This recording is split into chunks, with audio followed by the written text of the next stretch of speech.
નમસ્તે બાળ મિત્રો, મારી યુટ્યુબ ચેનલમાં આપનું સ્વાગત છે। પ્રસ્તુત વિડીયોમાં આપણે ધોરણ 3 ગુજરાતી કલશોરની સ્વ અધ્યયન પોથીનો પાઠ 1 ચાલો યાદ કરીએ તેનો અભ્યાસ કરીશું। ચાલો યાદ કરીએ પાઠ છે એ 1 થી 26 પાના નંબર સુધી છે। તો પ્રસ્તુત વિડીયોમાં આપણે 1 થી 13 પાના નંબર સુધીનો અભ્યાસ કરીશું। જો સૌ પ્રથમ તો આપ મારી ચેનલમાં નવા છો તો મારી ચેનલને સબસ્ક્રાઈબ કરો અને બેલ આઇકન દબાવો, જેથી મારા નવા વિડીયો ની નોટિફિકેશન આપને મળતી રહે।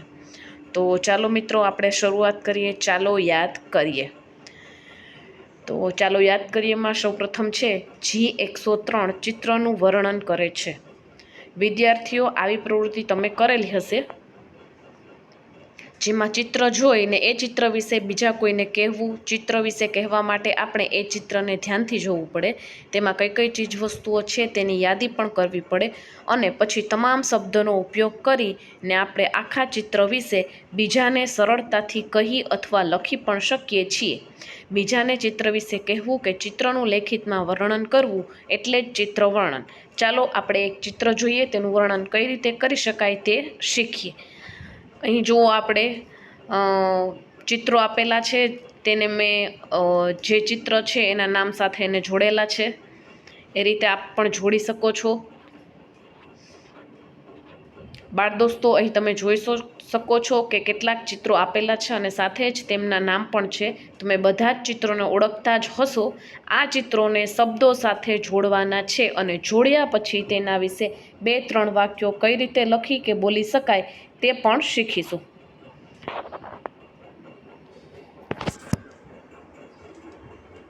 જો બાળ મિત્રો, મેં આ રીતે બધા જ ચિત્રોને તેના સાચા નામ સાથે જોડેલા છે। કેળાનું ચિત્ર છે એની સાથે કેળાને જોડેલ છે, મકાઈના ચિત્ર સાથે મકાઈને જોડેલું છે। તો ઉદાહરણમાં વિમાન શબ્દોને તેના ચિત્ર સાથે જોડેલ છે। હવે આપણે આવું પણ કહી શકીએ, લખી શકીએ કે વિમાન ઉડે છે। આ જ પ્રકારે શબ્દ અને ચિત્ર જોડો અને વાક્ય લખો। એટલે કે દરેક શબ્દ માટે એક વાક્ય આપણે બનાવવાનું રહે છે।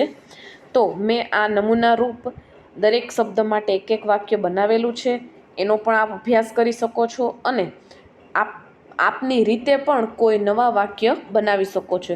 દાખલા તરીકે મેં દાદા પાસે લાકડી છે એવું વાક્ય બનાવેલું છે, તો તમે તમારી રીતે બીજું કોઈ પણ દાદા વિશે વાક્ય બનાવી શકો કે મારા દાદા ખૂબ જ સારા છે। પછી એવી રીતે મેં તમામ શબ્દોનું એક વાક્ય બનાવેલું છે। કાબર મારા ઘરે આવે છે, બકરી બે બે કરે છે, ગાજરનો રંગ લાલ છે, મમ્મી રીંગણનું શાક બનાવે છે, મને કેળું ભાવે છે, રિયાને મકાઈ ભાવે છે, પપૈયામાં કાળા બી હોય છે, ચોમાસામાં છત્રીનો ઉપયોગ થાય છે। હવે એના પછી છે મહાવરો 1, આપેલા ચિત્રને ઓળખી ખૂટતા અક્ષરો લખી ચિત્રનું સાચું નામ લખો।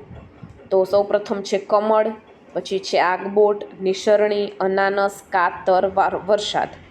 તેના પછી મહાવરો 2 છે ચિત્ર જોઈને નામ લખો, જે આપ સૌને આવડે છે કે ચિત્ર જોઈ અને આપ ઓળખી શકો છો કે પેલું ચિત્ર કેરીનું છે, પછી નારંગી છે, પછી સફરજન છે, પપૈયું છે, પછી અહીં સામે ચીકુ છે, કેળું છે, દાડમ છે, તરબૂચ છે। મહાવરો 3, ચિત્ર જોઈ નામ લખો।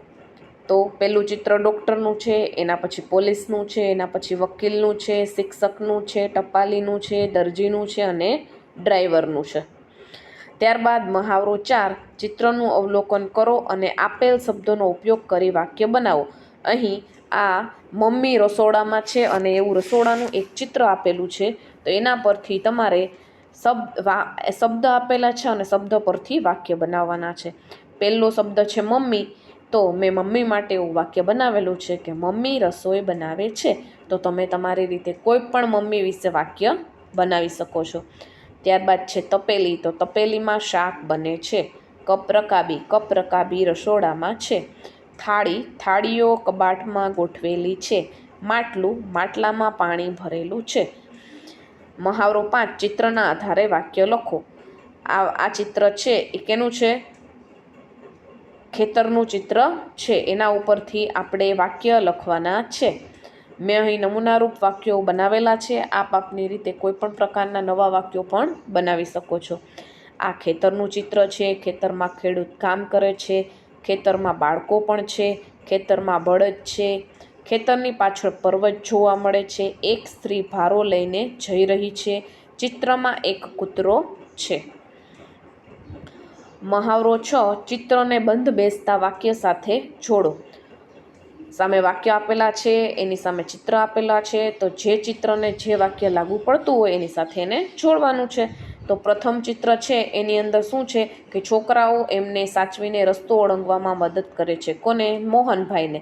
તો એ બીજાને લાગુ પડશે. પેલું મોહનભાઈને રસ્તો ઓળંગવો છે એ બીજા ચિત્રને લાગુ પડશે, તો એની સાથે જોડેલું છે. પછી ત્રીજું વાક્ય છે મોહનભાઈ છોકરાઓનો આભાર માને છે, એ ચોથા ચિત્ર સાથે જોડવાનું છે. અને ચોથું વાક્ય છે કલ્પેશ અને કેવલ ક્રિકેટ રમે છે, એ ત્રીજા નંબરના ચિત્ર સાથે જોડવાનું છે. જુઓ બાળ મિત્રો, અહીંયા એક વાક્યની લખેલું છે, એની નીચે 3 લીટી ખાલી આપેલી છે, કોઈ સૂચના આપેલી નથી. તો આપણે સમજવાનું છે કે ઉપર જે લખેલું વાક્ય છે એ જોઈને 3 વખત આપણે લખવાનું છે. તો આપ લખી શકો છો. સુંદર અક્ષરે એ લખવાનું છે. મહાવરો 7. ચિત્રના આધારે વાક્ય લખો. અહીંયા ચિત્ર છે એ કેનું છે? બગીચાનું ચિત્ર આપેલું છે. બગીચામાં બાળકો રમી રહ્યા છે. ઘણા બધા વૃક્ષો છે, લપસણી છે, હિંચકા છે. તો એના ઉપરથી આપણે અમુક વાક્યો બનાવવાના છે. તો મેં એના ઉપરથી નમૂનારૂપ આ વાક્યો બનાવેલા છે. આ એક બગીચાનું ચિત્ર છે. બગીચામાં ઘણા બધા વૃક્ષો છે. બગીચામાં બાળકો રમી રહ્યા છે. બગીચામાં લપસણી હિંચકા છે. બગીચામાં સુંદર ફૂલો છે. બગીચાની ફરતે વાડ છે. એક છોકરી હિંચકા ખાઈ રહી છે. અમુક બાળકો લપસણી પર લપસી રહ્યા છે. મને બગીચાનું ચિત્ર ખૂબ ગમે છે. ત્યારબાદ G108 વિગતને અનુરૂપ મૌખિક અને લેખિત જવાબ આપે છે. G206 વિગતને અનુરૂપ પ્રશ્નોના મૌખિક અને લેખિત જવાબ આપે છે. તો જુઓ બાળ મિત્રો, અહીંયા શું છે કે તમે અત્યાર સુધીમાં ઘણા બધા ચિત્રો જોયા હશે, તેનું વર્ણન કરતા શીખ્યા હશો. ઘણી બધી વાર્તાઓ, ઘટનાઓ સાંભળી હશે, જોઈ હશે. તમે જોયેલી કે સાંભળેલી કે વાંચેલી વિગતને સમજીને તેના માટે પૂછાયેલા પ્રશ્નોના મૌખિક કે લેખિત જવાબ આપતા જ હશો. પરંતુ અહીં તમે પૂરા વાક્યમાં જવાબ આપતા શીખશો. અહીં નીચે એક ફકરો આપેલો છે અને ફકરા ઉપરથી પ્રશ્નના જવાબ આપણે આપવાના છે. તો આપણે ફકરો વાંચીએ કે શું છે. બિલાડી મ્યાઉ મ્યાઉ કરતી ઘરમાં આવી. બચ્ચા એનો અવાજ સાંભળી એ તરફ દોડવા લાગ્યા. બિલાડીનું ધ્યાન પણ એમના તરફ ગયું. બધા બચ્ચા બિલાડીને તરત જ વળગી પડ્યા. હવે પ્રશ્ન જવાબ જોઈએ આપણે. આપેલ ફકરામાં કયા પ્રાણીની વાત છે? તો આપેલ ફકરામાં બિલાડીની વાત છે. પછી બીજો પ્રશ્ન છે, બચ્ચા કેમ દોડવા લાગ્યા? તો એનો જવાબ શું આવશે? બિલાડીના આવવાથી બચ્ચા દોડવા લાગ્યા. ત્રીજો છે, બચ્ચા તેની માને શા માટે વળગી પડ્યા? બિલાડી ઘરમાં આવી એટલે બચ્ચા તેને વળગી પડ્યા. ચોથો પ્રશ્ન છે, તમારા ઘરમાં કે ફળિયામાં બીજા કયા કયા પ્રાણીઓ છે? તો એનો જવાબ રહેશે કૂતરો, ગાય, ભેંસ, ખિસકોલી વગેરે પ્રાણીઓ છે.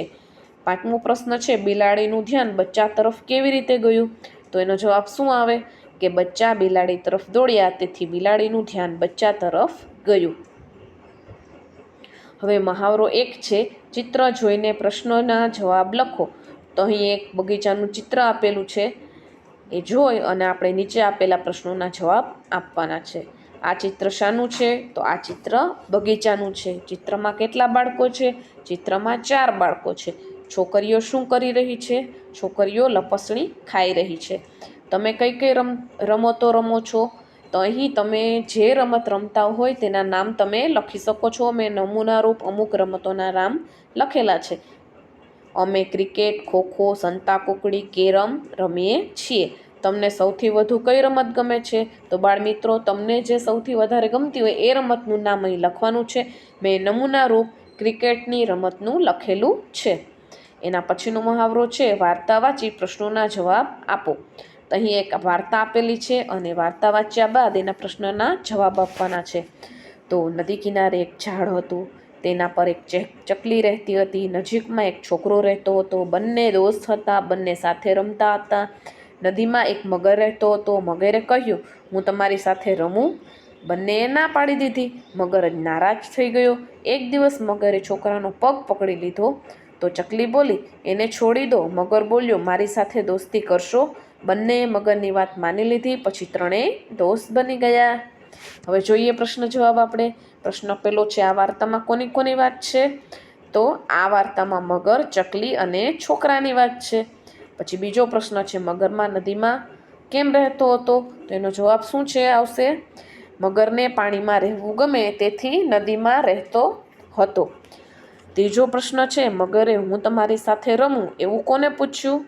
મગરે એવું ચકલી અને છોકરાને પૂછ્યું. મગરે છોકરાનો પગ શા માટે પકડી લીધો?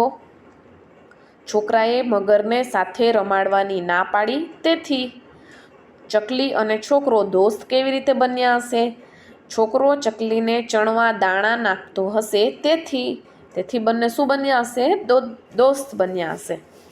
પછીનો પ્રશ્ન છે, પાણીમાં અને જમીન પર રહી શકે તેવા પ્રાણીઓના નામ લખો. તેમાં કયા કયા પ્રાણી આવે?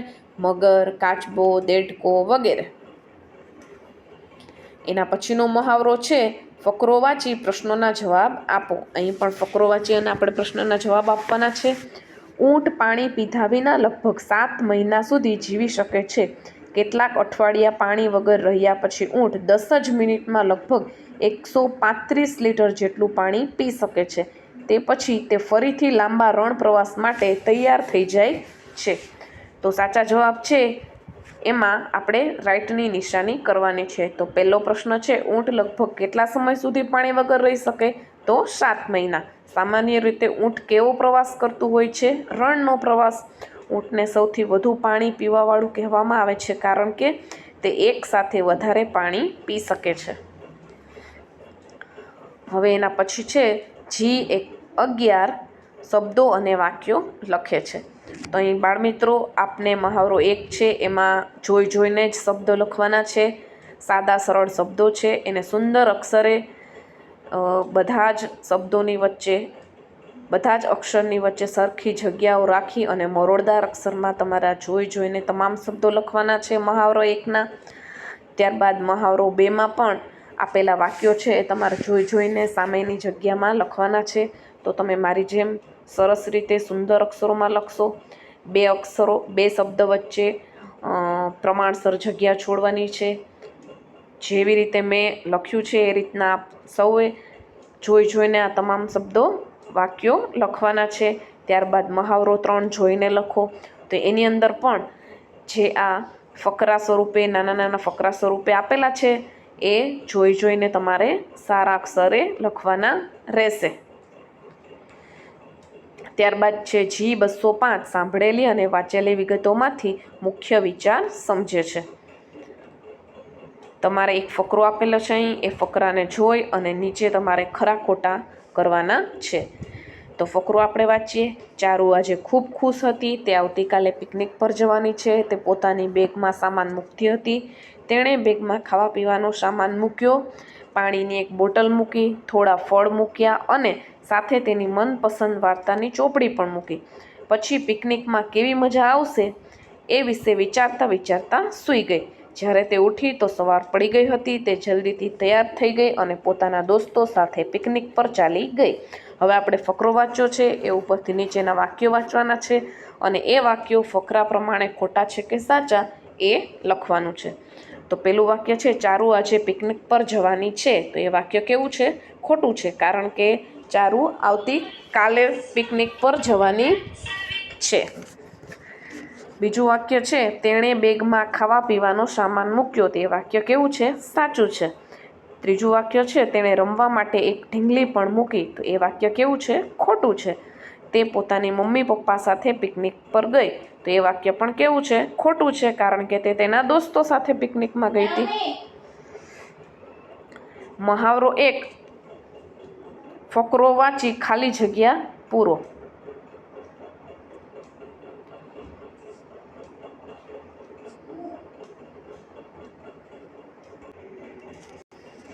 મહાવરો 1 ફકરો વાંચી ખાલી જગ્યા પૂરો. અમારું ગામ ખૂબ જ સુંદર છે. ગામમાં બધી જ સુવિધા છે. ગામમાં ગ્રામ પંચાયત છે, ગામમાં એક પોસ્ટ ઓફિસ છે. પોસ્ટ ઓફિસ ખૂબ જ ઉપયોગી બની રહે છે. ગામમાં સરકારી દવાખાનું છે જે બીમાર લોકોની સેવા કરે છે. ગામમાં સસ્તા અનાજની દુકાન છે જે લોકોને અનાજ પહોંચાડે છે. તો પેલી ખાલી જગ્યા છે, ગામમાં બધી જ સુવિધા છે. દવાખાનું બીમાર લોકોની સેવા કરે છે. ગામમાં સસ્તા અનાજની દુકાન છે. પોસ્ટ ઓફિસ લોકોને ઉપયોગી બને છે. ગ્રામ પંચાયત ગામમાં હોય છે. તો બાળ મિત્રો, આપ મારો વિડીયો સંપૂર્ણ જોવા બદલ આપનો ખૂબ ખૂબ આભાર. આના પછીના પેજ પાના નંબર 14થી 26 સુધી આપણે આના પછીના નેક્સ્ટ વિડીયોમાં જોઈશું. અને નેક્સ્ટ વિડીયોની લિંક મેં નીચે ડિસ્ક્રિપ્શનમાં આપેલી છે.